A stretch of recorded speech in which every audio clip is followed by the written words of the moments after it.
बिस्मिल्लाहिर्रहमानिर्रहीम, अस्सलाम वालेकुम। आज 12 अगस्त है और दिन है मंगल का। इस वक्त मैं मौजूद हूँ सुप्रीम कोर्ट ऑफ पाकिस्तान में। वैसे तो मैं सुप्रीम कोर्ट के जो अहाता है वहाँ से व्लॉग्स करता हूँ, लेकिन इस वक्त क्योंकि बहुत शदीद बारिश हो रही है, फिर सुप्रीम कोर्ट के बाहर भी हो सकता था, लेकिन वहाँ पर जो तामीरात हो रही हैं, जिस तरह से काजी फाइज ईसा ने सुप्रीम कोर्ट के अंदर एक मकबरा, एक नहीं कई कब्रें जो है वो खुदवाई थी और बनवाई थी, और एक जैसे मज़ार के अंदर मुख्तलिफ कब्रें होती हैं, इस तरह की कब्रें हैं जिनको कहा गया था कि इंसानी हकूक़ की कब्रें हैं, कि एक एक इंसानी हक जो है पाकिस्तान के लोगों को जो हासिल है उसकी कब्रें हैं। कि काजी फाइज ईसा ने उन इंसानी हकूक़ को दफन कर दिया कि कोई ये उम्मीद लेकर ना आए कि सुप्रीम कोर्ट ऑफ पाकिस्तान आपको बुनियादी इंसानी हकूक़ देगी।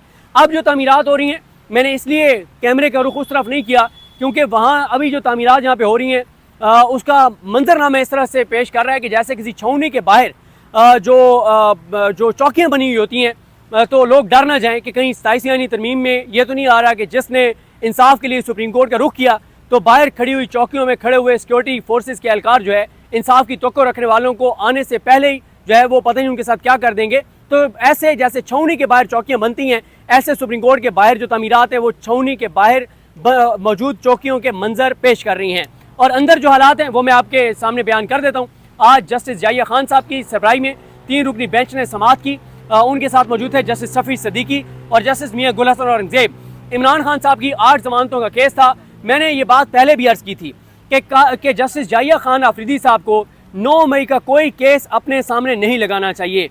उनको इसलिए कोई केस नहीं लगाना चाहिए क्योंकि जस्टिस जाहिया आफरीदी साहब जो चीफ जस्टिस पाकिस्तान लगे हैं, जो सिलेक्ट हुए हैं, वो 9 मई की वजह से हुए हैं। 9 मई की वजह से सारा कुछ हुआ, इस निज़ाम को ख़त्म किया गया, अदलिया को बेवकूफ़ किया गया, अदलिया को यरगमाल बनाया गया, अदलिया को फतह किया गया, इंसाफ को कत्ल किया गया, और साथ ही 26वीं आईनी तरमीम की गई, और 26वीं आईनी तरमीम के नतीजे में जस्टिस जाहिया आफरीदी को चीफ जस्टिस पाकिस्तान लगाया गया। वो इस 9 मई के बयानी के बेनिफिशरी हैं। जब वो इस 9 मई के बयानी की बेनिफिशरी हैं तो फिर कैसे वो 9 मई के केस में इंसाफ कर सकते हैं? पहले भी जस्टिस जाहिया आफरीदी साहब ने यह फैसला दिया था कि 9 मई के केसों में 120 दिन में ट्रायल मुकम्मल किए जाएं, और जस्टिस जाहिया आफरीदी साहब के इस हुक्म की वजह से ही ATC कोर्ट्स ने कई खवातीन को 10-10 साल की सज़ा सुनाई है। 14 अरकान असम्बली डिस्क्वालीफाई हो चुके हैं और सैकड़ों बेगुनाह लोगों को सजाएं हो चुकी हैं। और इसके अलावा अपोजिशन लीडर, कौमी असम्बली में जो अपोजिशन लीडर हैं वो, अपोजिशन लीडर सेनेट के वो, और अपोजिशन लीडर पंजाब के, ये तीनों सज़ा याफ्ता हो चुके हैं। तीनों की सीटें खाली हो चुकी हैं। और कल मैं सुन रहा था सनाउल्लाह खान साहब को, सीनियर सहाफ़ी हैं, उन्होंने कहा कि पाकिस्तान नहीं, दुनिया की तारीख में ये पहली बार हुआ है, दुनिया की तारीख में ये पहली बार हुआ है कि किसी मुल्क की सेनेट, कौमी असम्बली और उसके सबसे बड़े सूबे की असम्बली का तीनों अपोजिशन लीडर्स को जो है वो इस तरह के केसेस में कन्विक्ट कर दिया गया है, और उनकी कन्विक्शन से ये तीनों सीटें जो है वो खाली हो गई हैं। अब आए इस बात पर कि और फिर याहिया आफरीदी साहब को इसलिए भी केस नहीं सुनना चाहिए था क्योंकि याहिया आफरीदी साहब पहले भी जब 9 मई के केसों का उन्होंने फैसला दिया तो उन्होंने ऐसा फैसला दिया जिसके ऊपर बहुत ज़्यादा सवालात उठते हैं। उन्होंने नहीं पूछा कि 9 मई में लोगों को 2-2 साल से ज़मानतें क्यों नहीं मिल रही, क्यों उनकी बरियत की दरखास्तों के फैसले नहीं हो रहे, क्यों उनके साथ जुल्म जबर बर्बरियत हुई है। एक सवाल भी नहीं पूछा, सिंपल उन्होंने कह दिया कि 120 दिन में सज़ाएँ सुनाएँ। अब आज इमरान खान साहब की पहले ये हुआ कि इमरान खान साहब की जब ज़मानत की इधर केस फाइल किया गया तो उन्होंने 2 दिन के अंदर अंदर केस समाअत के लिए मुकर्रर कर दिया। तो सलमान अकरम राजा साहब आए, उन्होंने कहा कि सलमान सफदर साहब पाकिस्तान में नहीं हैं, 2 दिन में वो आ जाएंगे, 2 दिन बाद आप लगा दें। लंबी तारीख डाल दी जैसे याहिया आफरीदी साहब ने, और लंबी तारीख डालकर और आज 12 अगस्त के लिए समाअत मुकर्रर की गई थी। आज जब समाअत शुरू हुई तो प्रोसिक्यूशन की तरफ से जुल्फ़िकार अब्बास नकवी साहब आए, और ये वही हैं जो प्रोसिक्यूटर थे जो उसमें साइफर केस में भी, और फिर साइफर केस में इमरान खान बरी हो गए थे। तो वो आए और याहिया आफरीदी साहब ने उनको कहा कि हम आपको नोटिस कर रहे हैं और आप तैयारी करके आएँ। और जो बात जस्टिस याहिया आफरीदी साहब ने की है उसने सबको हैरान कर दिया है। कमरे अदालत में मौजूद वकला को, वकला इस पर क्या कह रहे थे वो आपको बताऊँगा, लेकिन मैं तो कोई हैरान नहीं हुआ, कोर्ट रिपोर्टर्स बिल्कुल हैरान नहीं हुए, क्योंकि हम याहिया आफरीदी साहब को 6-7 साल से कवर कर रहे हैं और हमें पता है कि जस्टिस याहिया आफरीदी साहब हर अहम केस में पतली गली से निकल जाते हैं और वो ऐसा कोई फैसला नहीं करते जो निज़ाम को नागवार गुजरे, जिससे किसी को कंप्लीट जो है वो जस्टिस मिले। अब आज उन्होंने बजाय इसके कि पहली बात तो यह है कि आज ही आप सुन लेते, मतलब नोटिस कौन सा भाई 9 मई को हुए हुए 2 साल से ज़्यादा हो गए हैं और आज भी प्रोसिक्यूटर को तैयारी के लिए टाइम चाहिए, कोई ज़रूरत नहीं थी। लेकिन खैर, एक तो उन्होंने आज फिर एक लंबी तारीख दे दी है, 19 अगस्त तक। जो तारीख प्रोसिक्यूशन ने मांगी वही याहिया अफरीदी साहब ने उनको तारीख दे दी। लेकिन असल बड़ा मुद्दा यह है कि याहिया अफरीदी साहब ने आज एक ऐसी बात की जिस पे कमरे अदालत में मौजूद हर वकील हैरान हो गया कि क्या कर रहे हैं। उन्होंने कहा यह है कि जो जस्टिस शहबाज रिजवी और जस्टिस तारिक बाजवा, इन दोनों ने जो फैसला इमरान खान साहब के खिलाफ दिया उसमें उन्होंने पुलिस के गवाह हसाम अफजल की गवाही को बुनियाद बनाकर और इमरान खान की 8 केसों में जमानतें जो है मुस्तरद की। अब याहिया अफरीदी साहब ने आज ये कह दिया है कि हम केस के मेरिट्स में जाएंगे ही नहीं, हम पुलिस के उस गवाह की गवाही पे जाएंगे ही नहीं जो झूठा गवाह है, जो कहता है कि मैं जमान पार्क में टेबल के नीचे लेटा हुआ था, जो कहता है कि मैं पर्दे के पीछे छुपा हुआ था, उसकी गवाही पे कहते हैं हमने जाना ही नहीं है। और आज जस्टिस याहिया अफरीदी साहब ने सवाल तो उठा दिए हैं जस्टिस शहबाज रिजवी के कंडक्ट के ऊपर, जस्टिस तारिक बाजवा के कंडक्ट के ऊपर, जस्टिस आलिया नीलम जिन्होंने ये केस जस्टिस शहबाज रिजवी और जस्टिस तारिक बाजवा के पास लगाया है, उनके कंडक्ट पे तो सवाल उठा दिए चीफ जस्टिस पाकिस्तान ने। लेकिन साथ ये भी कह दिया है कि हम उनके इस कंडक्ट के ऊपर, उनके इस गैर आईनी इकदाम के ऊपर, उनके इस गैर कानूनी इकदाम के ऊपर कोई ऑब्जर्वेशन नहीं देंगे, डिस्कशन नहीं करेंगे, ओपन कोर्ट में सलमान सफदर को बात भी नहीं करने देंगे और हम सिर्फ इस पॉइंट पे प्रोसिक्यूशन को सुनेंगे कि क्या जमानत के केस में मेरिट्स को टच किया जा सकता है या नहीं किया जा सकता। और ये भी उन्होंने ऑब्जर्वेशन दी कि जस्टिस शहबाज रिजवी वगैरह का नाम लिए बगैर कि लाहौर हाई कोर्ट के फैसले में अल्टीमेट फैसला कर दिया गया है, जमानत के केस में फाइनल डिसीजन कर दिया गया है, क्योंकि जस्टिस शहबाज रिजवी और जस्टिस तारिक बाजवा इन दोनों ने इमरान खान को मुजरिम साबित कर दिया जमानत के केस में। तो जस्टिस याहिया अफरीदी कहते हैं कि हम सिर्फ इस एक पॉइंट को डिस्कस करेंगे कि आया वो जमानत के केस में मेरिट्स को डिस्कस कर सकते थे या नहीं कर सकते थे, क्योंकि जस्टिस आसिफ सईद खान खोसा साहब की जजमेंट है और इस जजमेंट को, आसिफ सईद खान खोसा साहब की जजमेंट को इंटरनेशनली इसके हवाले दिए जाते हैं कि कई दुनिया की अदालतों में फिर इसको डिस्कस किया गया मुख्तलिफ फैसलों में, जिसमें उन्होंने कहा था कि ज़मानत का फैसला 2020 होना चाहिए, उसको शॉर्ट होना चाहिए, उसमें मैरिज को डिस्कस नहीं करना चाहिए। तो इन्होंने शहबाज रिजवी साहब ने क्या किया है, ज़मानत इमरान खान की मुस्तरद करते हुए इमरान खान के खिलाफ फाइनल जजमेंट दे दिया है कि इमरान खान 9 मई का मरकजी किरदार है, मास्टरमाइंड है, इमरान खान ने साजिश की, इमरान खान ने फौज में हमले करवाए, ताबेदारी में, इस निज़ाम की ताबेदारी में जस्टिस शहबाज रिजवी इतने आगे चले गए कि उन्होंने इमरान खान को कन्विक्ट कर दिया उस जजमेंट के अंदर, और जस्टिस याहिया खान जो ऊपर बैठे हैं वो बजाय इसके, और इसीलिए मैं कहता हूँ कि ये केस जस्टिस मंसूर अली शाह या जस्टिस मुनीब अख्तर या जस्टिस आयशा मलिक या जस्टिस अकील अब्बासी या जस्टिस अतर मिनल्ला या जस्टिस मलिक शहजाद अहमद खान, इन आज़ाद जजेस के सामने लगना चाहिए था, इन हलफ से वफा करने वाले जजेस के सामने लगना चाहिए था, ना कि जस्टिस याहिया खान को ये केस अपने सामने लगाना चाहिए था।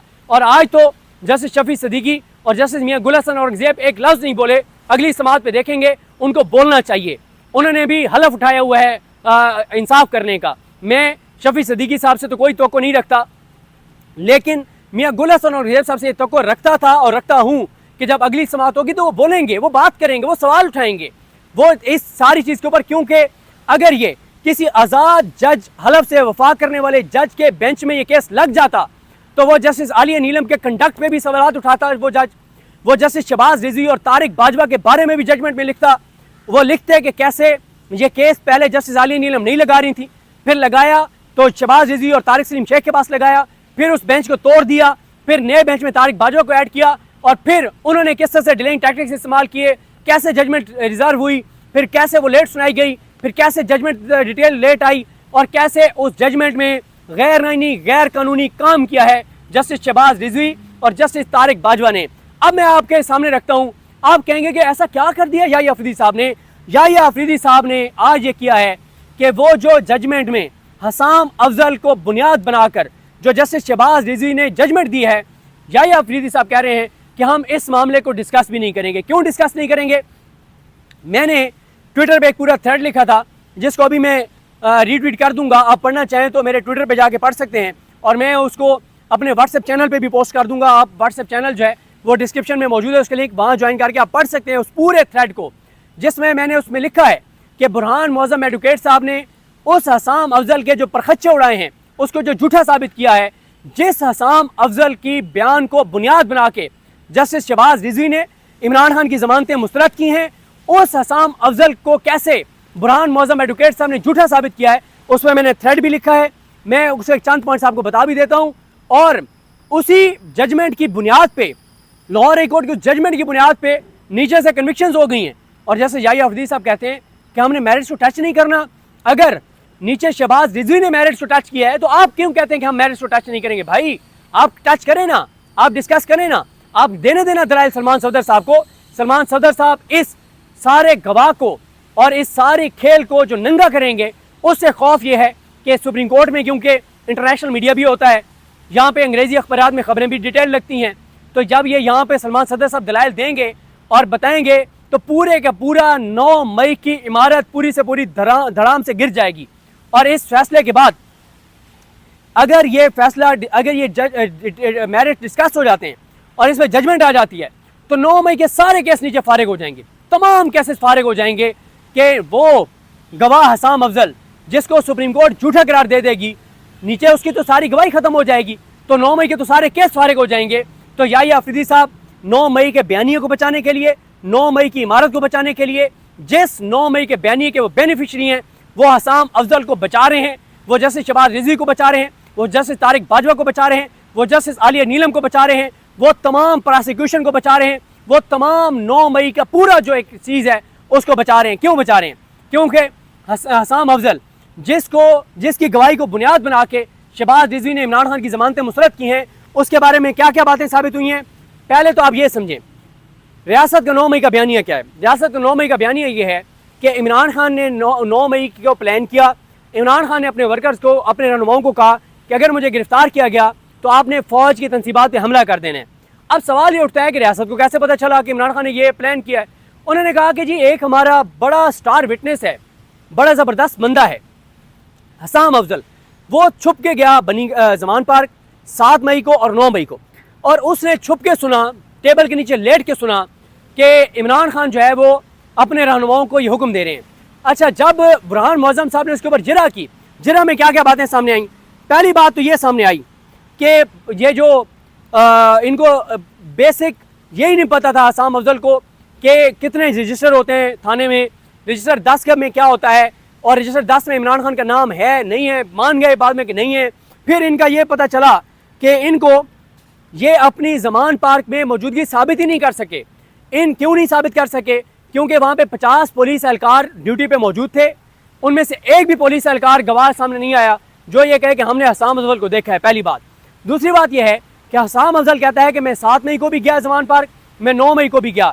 7 मई को जब वो कहता है कि मैं जमान पार्क गया हूँ, तो अगर वो मान भी लिया जाए कि वो जमान पार्क गया है तो उसके पास कानूनी इख्तियार ही नहीं था कि वो जमान पार्क में छुप के दाखिल हो।